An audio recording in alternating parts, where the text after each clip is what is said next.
we're at the Air Canada Centre. This is amazing. It is. This must be quite the thrill for you guys. It is. Very exciting. I mean, it feels, you know, natural after being in arenas all across the country, but yeah. It was last kind of like stop on the tour, It is the last stop on the tour. I expected to walk out tonight and be like, wow, but it's like they all kind of look the same. So it's been good though. They all look like rooms like this, I'm sure, for most of the day. Yeah. What's it been like though, playing in rooms like this? I mean, across Canada, this is your home country. This is the hometown show tonight. It feels like there's a lot of hometown shows on there, doesn't it? Yeah, it's true. Why is that? Well, we have all gone to school in different places in the country, and between the two bands, all the time we've spent, many cities like Vancouver, I mean, pretty much every city, we've worked our way up from the smallest venue to the biggest, so we have a real connection with people who live there, and we've spent a lot of time in every city, so it's felt great. I mean, it's been we were really nice. Literally joking in Calgary that, like, there was a week, probably back in 2004 or something like that, that I think we spent 10 days just going back and forth between Calgary and Edmonton, and we, like, lived at the Days Inn on 16th Avenue Northwest, or I don't know. Calgary addresses don't make any sense, but, you know, we, like, lived in this hotel for, like, 10 days, and ever since then we would always joke. It's like, you know, we basically are from Calgary at that point. We're from everywhere. And where's up from here? I know we were talking about that. We got some plans for next year, but well, it is a good question. Onward, though. yeah. I mean, there's definitely, there can't not be an up. There's always an up, but sometimes, you know, in the early days of being a band, the up is so clear. It's just like the venue that fits 100 more people is up, you know?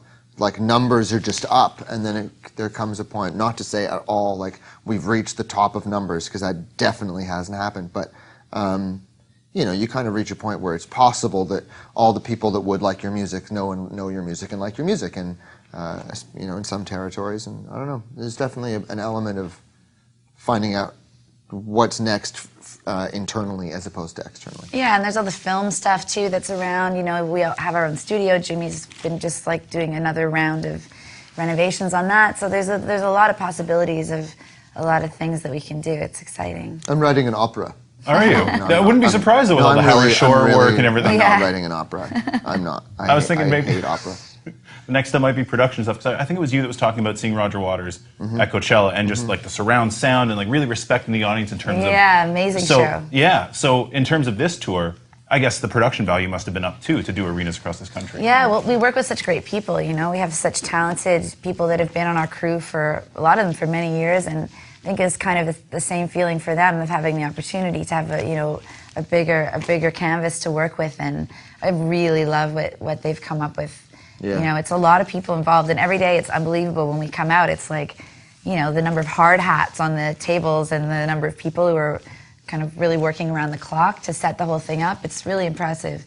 Very talented people that we are fortunate to work with, for sure. Yeah, I mean, we definitely share that sentiment of respecting the fact that people are coming into these huge rooms, and we need to be able to fill the room with the show, and you know, we like the idea of putting on a massive arena show, and we like, you know, big spectacle, and usually when people in our crew come up to us and pitch us on amazing ideas of lighting rigs and staging stuff, and you know, we're just always, we always inevitably get the call from our manager that's like, why did they, I told them not to pitch you on that stuff, because I'm trying to make sure that you guys can like live and pay rent, and yet you want to spend everything on 4 million lights for like 3 shows. Well, yeah, I mean, and that's the irony, is in this age, it really is a labor of love for, you know, even at the level that we're at. It's just a very different industry than it was, you know, as we joke, like when people were making Eagles money, you know, or like, you know, it's just not, you have to be in it for something other than money, because it's, there is none. That's not what's there.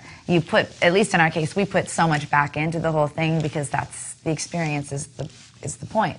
So, you know, we're not going to come all this way and then cheat the audience out of, you know, we want to give them the most incredible show that we can. So yeah, definitely not a recommended career path if you don't really love it. You touched on something there about the fans, and you guys made a record before Synthetica that was more for you than for the fans, and you realized maybe we should do something more for the fans. So where's the disconnect between making something for yourself and making something for the fans? It's kind of more like we were hanging out, having a really good time at our own studio through the winter, and wrote way too many songs that had like 5-minute outros that were just us jamming and having a really good time. Yeah, I think and then at the end we kind of had to edit it down and add a few things and make it more a metric record. It was just really fun, frankly. It's just that we had not used any sort of objective eye on any level at all. And so when you make something without objectivity, you're going to discover a few things once you step outside and come back and go, And it wow, was I so really didn't need obvious. to do that for Yeah. 14 minutes. Like, that's really unnecessary. And it wasn't necessarily like, oh my God, our fans aren't going to like this. It's like, I am one of those fans, and I didn't really like it. Yeah. And I was identifying with what I knew they would feel. So it Like was what you more want from a metric record, It's like, yeah, we can all play. Let's go to the Dakota and play till dawn. Amazing, but Do that, please. I love that place. But it was a pretty hilarious revelation because we all had it at the same time, and we called Jules to be. Jimmy called Jules, our drummer, to say, "Hey, man, we're actually not done the record at all." And he said, "Yeah, I knew you were going to say that because it was too easy. You have to really. It was too much fun. You got to go back in and really push yourself." And that was that last stage at Electric Lady. It was really great to really tighten it up and bring it together. And Josh was saying it was the most comfortable that anyone's felt in the studio together. The success of Fantasies for us allowed us to not feel like we had to just fight for anything that we were going to get, which is definitely how we felt in Old World Underground and Live It Out. And like we just felt like at any moment, if we made 2 bad decisions consecutively, the whole thing would be over. And we didn't feel that way after Fantasies. Fantasies sort of put us on a level where we had the buffer of maybe making like an mistake, and that led to like a level of comfort, that was like we weren't so nervous about what was going to happen. I also think that we'd been working together for long enough at that point. We know who each other is, and we've come to terms with our own growth and our growth as a group and our growth as individuals and friendships, and that. We just work smoother together. When someone decides to throw their little hissy fit, which we all do, all 4 of us. Outrageous. I would not say one member more than any other. I really genuinely wouldn't. Mine are ridiculous when they happen, and I'm Pretty glad that hissy. I don't have to see it from the outside.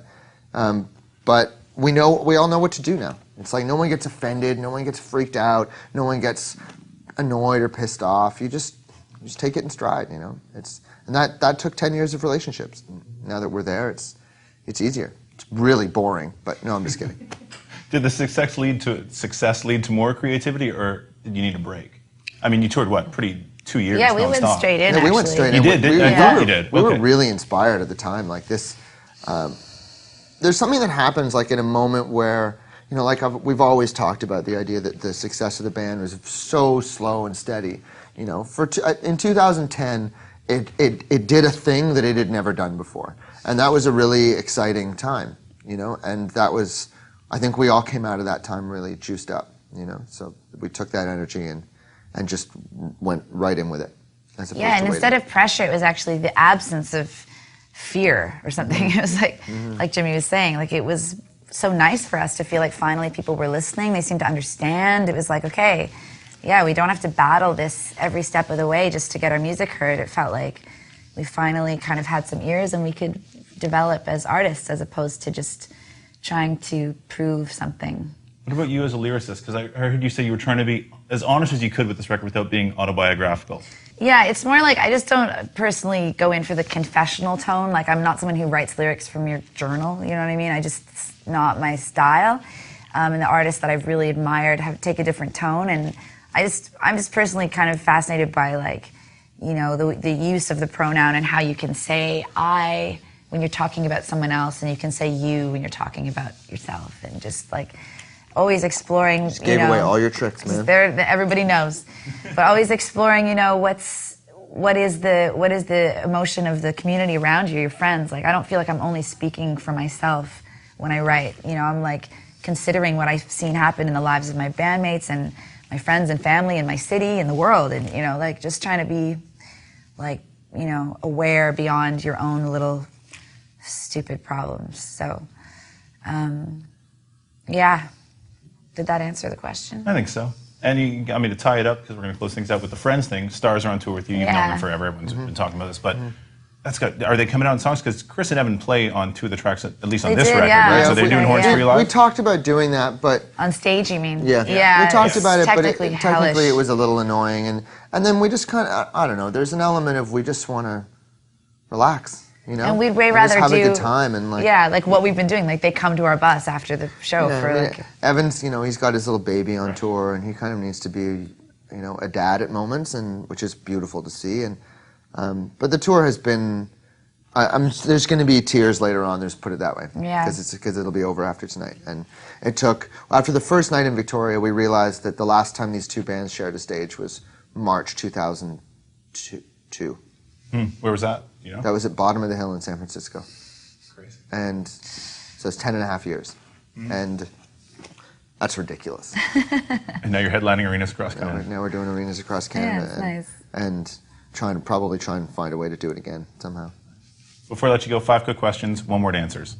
Road or studio? Both. Strode. You know I'm going to be brutal at this one, but try. Okay. Lennon or McCartney? Read. When you hear a song, what usually hits you first? Lyrics, melody, or rhythm? Rhythm. Rhythm. Song you've written you're most proud of? I ask everyone these questions. I know they're not easy. I hate this format, the surefire, like rapid fire, like dogs or cats. It's like rats. I like to think they're a little more intelligent than dogs or cats. No offense to yourself. I'm sure teasing some you. people It's all find good. it. I mean, I'm sure your viewers really enjoy it, but I'm just. I'm I always just- like, I just can't. suck at it. Yeah, I I'm like, love this. can This you is email great. it to me? Like, let me think ahead. What was the question? Best song we ever wrote, Hustle Rose. Okay. I really like that song. Well, then why don't we ever play it? Because Okay, it's how about boring, this? We'll man. switch. What are you most excited to play tonight? Gold Guns Girls. Because I just get to solo like crazy all true. over It's everything. Good reason. All right, in 1 word. Oh, come on. Structure. Hey, that might be a good one. In 1 word, metric. Structure. Yeah. Finally, I cracked the code of the rapid fire quiz on format. 1-word answers, just give the answer before the question. You can't. You can't lose. Amazing. Thank you. You've taught me a lot. That's what I'm here for. Here to educate. Thanks, guys. Nice. Thank you. Appreciate it.